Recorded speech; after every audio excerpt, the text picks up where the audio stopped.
After spending 6 months in the UK, we frequently get asked which British words and phrases have stuck with us. Today we're going to discuss some of our favorite British words, ones that we use on an everyday basis. One of the most confusing words for me initially was the first time we went to the UK and we went to a coffee shop. I tried to order a latte and the woman working asked if it was for takeaway. And I said, no, I want a latte, thinking that that was a different product that was wrong. And we had it back and forth for a little bit. And then I went, oh, to go. Yeah, it's to go. I'm going to take it away. Yeah. But that's a word that I don't really think we use it in the same context here in the US. No, it's to go or take out, not take away. Usually here. I think when we were in the UK for an extended period of time, that's all I called it. Yeah. I didn't call it anything else. And I feel like I kind of go back and forth between the two now, but I definitely use it more than I ever have before. This is true. Another thing that I don't think we quite grasped the first time one of our friends said it to us was, I think it was our friend Caroline said, touch wood. And we were like, what? And then I think it finally dawned on us that the American equivalency is knock on wood, like for good luck. I've heard a lot of other people use it now, but initially it was just like, touch wood? Oh, okay. When we go on a trip somewhere, a leisurely trip, we would call it a vacation. Yeah. And in the UK, it's usually referred to as a holiday. And for us in the US, a holiday is a very specific date, like Christmas or Easter, where I feel like it has a dual meaning in the UK. And so when people would say to us, what are you gonna do on holiday? And I'm like, well, what holiday? Christmas? Easter?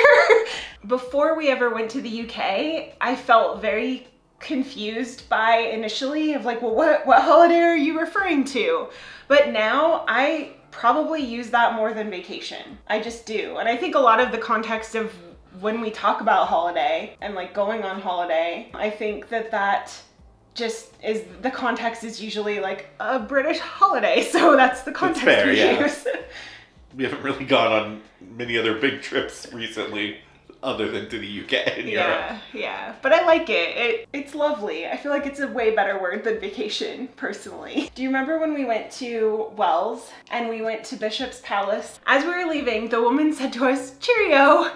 And we turned to each other and we were like, oh my gosh, she said a word that we've kind of heard before, but didn't know it was actually used. Or at least anymore. I think we both just got really excited about somebody saying cheerio to us, and I love that word. It's such a like nice send-off, you know? It was kind of silly. We were, I would say, chuffed. I don't really think of knackered, I guess. Or even chuffed. I think of knackered when we're like tired. Yeah, but no. I don't really think of chuffed on a daily basis. Yeah, chuffed is a good word. I like that one. It's a good one.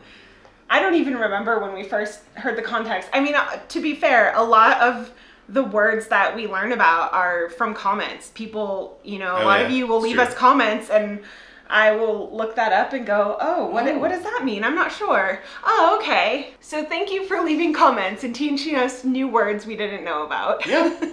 Another thing that we didn't really use at home is bin. Mm-hmm. It's a trash can or a garbage can, but now, yeah, if we're out somewhere and I need to throw something away, it's like, oh, there's a bin across the street. That's a good one, because that is one that we pretty much only exclusively used in the UK. Like we would, you know, be taking Carly for a walk and be like, oh, we gotta throw her poop bag away. Where's a bin? I think we just pretty much still use that on the regular. Yeah, with each other. I mean, I guess not as much if we're talking to someone else because they don't really get it. I think that's true of a lot of words we use. We use them all the time with each other, yeah, but we also understand that maybe the people we're hanging out with won't know what we're talking about. Yeah. Like another kind of relative example is a hen do. I went to a hen do a couple months ago, and I referred to it as a hen do all the time that you and I were talking about it, and it was really only when I was actually going and hanging out with my friends at the bachelorette party, is what we call it in the US, that I was actually referring to it as that. I just think a hen do sounds so cool. And I do remember our friend, I think Caroline is the one that taught us that word too, because she was talking about a hen do and we were like, huh? And she was like, oh, that's a bachelorette party. Or a stag do, a stag party, if you're a bachelor. It's Caroline even brought you, I think, a couple of little things from her hen do. Yeah. That's a good one. I just think it sounds nice. And I was amused that even when we went to Amsterdam, we took a boat tour. Yeah. And the tour guide on our boat tour was talking about how a lot of people come to Amsterdam and go to stag parties. And I was like, oh, they even refer to it as that here. All right, good to know. I guess backing up a little bit to the bin. You know what you put in your bin? General waste. Oh, well, general waste. I meant rubbish, but yeah, general waste is also a thing that was labeled a lot of the places we went in the UK that we don't really see signs like that here. No, it's like trash or recycling, as where general waste is just garbage. But no, I meant more rubbish, because I think rubbish is like, if you were to pick like 5 quintessentially British words, I feel like rubbish would be one of them. You probably would if you're an American, yeah. Rubbish is a great British word, and I love using the word rubbish. That's fair, yeah. It's way better than trash. Something else we'd say is that we walk on the sidewalk, as where a lot of people that we encountered would refer to it as just the pavement. And for us, the pavement is the actual road, I guess, right? Like, I mean, maybe it's a sidewalk, but sidewalks in the US are usually concrete, where roads are usually pavement. So I think that was a little bit confusing at first. It was like, what? Huh? Where? Oh, the sidewalk. Which, just seems like it makes sense to us because you're walking on the side of the road. When you actually break down some of the words, I feel like a lot of times the British English version makes more sense than the American English version, except for sidewalk, it's pretty straightforward. It's where you walk on the side. On the side of the road. Yeah. So talking about bins, and kind of something that I think still confuses me a little bit to this day is, so when we were in the UK, we noticed that it's really common to have what I would call a bin, or maybe a tub. I don't know, what do you call it? For your washing up, which I love the phrase washing up. Typically would say doing the dishes. I probably still say that term, but I like to call like dish soap washing up liquid. And I feel like things around it, I still use the British terms for, but I am still a little bit confused about the bin. I guess it's a tub. Probably a bin. I don't know. Is it a washing up container? Bin? What is it? It's what do you call the thing? Because in the US we don't really use those containers that you put in your sink. My uncle had one when I was growing up, and I always thought it was kind of unique. Yeah, and it's not super common. He's the only person I've ever known to use one. I don't know. I think it's interesting because we recently made a video where we talked about some of the surprises of our first trip to the UK. And one of the things was the hot and cold taps or faucets, which they exist in the US, but they're just not as common. All of our housing is newer. Common. Yeah. But a lot of people said all you have to do is fill your sink up and then you wash your hands and you can have it whatever temperature you want. And I think that's great and all, but have you seen the size of our sinks? It's actually kind of a waste for us to fill our sinks. I mean, it depends on the sink. It's the kitchen or the loo, if you will, the bathroom. But we also don't have one of those washing up containers. No. So the initial word or phrase is the washing up, and I like that phrase. It sounds more proper than doing the dishes, which I guess kind of segues into another word, and that's proper. And that is one word that I used occasionally, but I never use that as much as I do now. I mean, that's fair. I feel like anytime that we make any kind of meal, it's like we gotta make a proper English meal. We gotta make a proper English breakfast. Proper toad in the hole. We have yet to find a proper fish and chips in the US. There are other words like lovely that I feel like I've used all along that seem British, but proper is definitely one I've picked up a lot more since we've been traveling the UK. Initially, on our first trip, and I bet you probably even noticed it more because you were the one driving, is we would see signs that mentioned lorries, and I don't think we really knew what that was initially. We did not. Yeah. And then we come to find out that it's like a large truck, a semi-truck, that would bring goods to places. Thinking about some of our word differences, it does make me wonder, like, what exactly does semi-truck mean? Like, it's kind of a truck? I don't know. Because it's just the front or something? I don't know. It's semi a truck. I don't know, but I like lorry. I don't know what lorry means exactly, but I like the word better. It sounds nice. I mean, I feel like that's one that we talk about a lot because it's always the one that I think of, but a car park. Oh yeah. A car park just rolls off the tongue. It's so nice to say. That's one of the ones we use probably every day. Most of the time. Most days, yeah. Where we have to talk about a car park or a parking lot. And there's another Americanism is a parking deck. But I think that's like a southern thing. I haven't really, and maybe you guys could correct this if I'm wrong, but I haven't really heard any terms outside of a car park. Because like a parking garage is still a car park. Yeah. A parking lot is still a car park. A parking deck is still a car park. Yeah. I think. That's all I've ever heard. So yeah. It's just interesting that we have multiple names for that. This is a word I love, but I also feel like I never quite know how to use it. And that is cheeky. Cheeky is so British. It is. It's so British and I love it. I think of like cheeky Nando's or cheeky pint. I looked it up because I was trying to really understand exactly what cheeky meant because I feel like it's kind of used in a, I guess, a little unusual context to me. Someone on Reddit saying what a cheeky Nando's means says, so you know when you go downtown with the lads and you all realize you're Hank Marvin, so you say, lads, let's go get Mackers. But your mate Smithy, aka the Boundersaurus Rex, has some moolah left in his Nando's gift card and he's like, mate, let's have a cheeky Nando's on me. And you go, Smithy, my son, you're an absolute ledge. So you go have an extra cheeky Nando's with a side order of top quality banter. If that wasn't the most British paragraph I've ever read, I don't know what is. It's pretty British.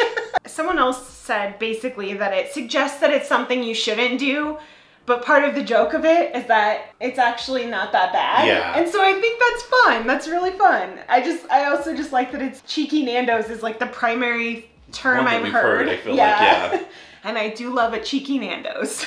And something we noticed while we were having like a bigger shop at a market is that we would need or want a trolley instead of like a shopping cart. I remember someone at some point on our first trip saying something about a trolley and being very confused because in the US, the trolley I can think of, like the trolley that we know would be like the San Francisco trolley. It's like a mode of transportation. Yeah, it's usually like a shuttle somewhere. Which I guess in a sense, a food, shopping trolley is a mode of transportation for your groceries. Your groceries? Yeah. I think one of the earliest differences in words that we learned before we ever went to the UK was crisps. Yeah. Because our friends brought us over crisps and different snacks, and we kind of learned that candy's not really a term there. You'd say more like sweets. I really like crisps, and I feel like crisps is something that I refer to crisps a lot, don't you? Yeah, I mean, I think it started out with like I knew chips in your context. It was not the same as our chips. Mm-hmm. But then trying a bunch of crisps, learning that, oh yeah, the chips are like a fry to us and your crisps are potato chips. I think maybe partly because usually when I crave a crisp, it's a British crisp, but I tend to call them crisps like year round at this point. Yeah, I feel like that's just what I call them now. And that's one of those, you know, there's like a key 5 to 10 words that I just like exclusively refer to the British word, and that's definitely one of them. Up there now. But it's also one of the ones we've known about the longest. Yeah, that's fair. Oh, you know what one of my favorites was? And it took me a while to feel comfortable saying it, and that's quid. I feel like there's a little bit of a learning curve because we say money differently. Like we say like it's $5.50 instead of like £5.50. And so or like £5.50. I think adding that layer of trying to say quid made it, I don't know, I felt like weird and uncomfortable about it at first. But then I feel like by the time we left the UK after spending like, you know, the 6 months we did last year, I was pretty much saying quid. I feel like quid is just way more common and I've gotten used to saying it a lot more often. Hey, real quick, if you've been watching this far and you are not subscribed to our channel, please subscribe. It really does help us out. We really do appreciate it. Now I have a fun one for you, and that is bloke. I think bloke is a term that I definitely heard before we went to the UK. Oh yeah.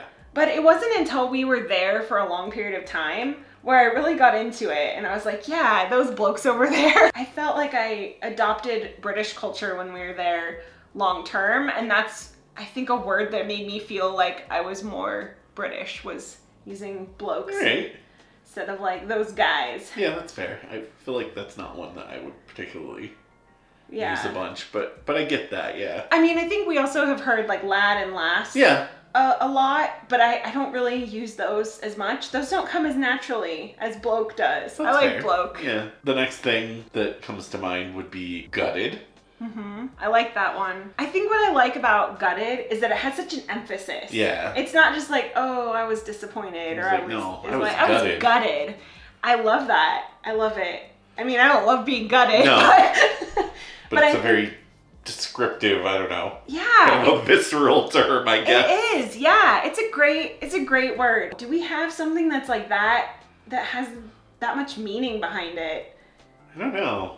I can't think of anything. I think that's why it's a good word. I think another one we mentioned before is knackered. Yeah. I'm really tired. I'm tired, I'm exhausted, I'm knackered. Yeah. It's a good one. A lot of people have told us that they miss Carly in our videos, and don't worry guys, she's right here. She's sitting on the couch. She just doesn't really appear as much. Not necessarily a word that we have learned or picked up, but there is a difference in our language of using the a lot. Like we'll say like we're going to the hospital, where in the UK you'd say Just going to hospital. Yeah. Or like they went on their honeymoon instead of like they went on honeymoon. I think we've learned to drop that in a lot of cases. For example, the first time we went to York, we were like, oh look, the York Minster, and everyone in the comments said it's just York Minster. And it's a very American thing to call something like the York Minster. And we've definitely, I think, gotten a lot better about that. So I guess I would include that on our list of things that we do every day now. When we went to the UK, everything is labeled as toilet, which we don't ever really see that labeled here in the US. Not very often, rarely. Yeah.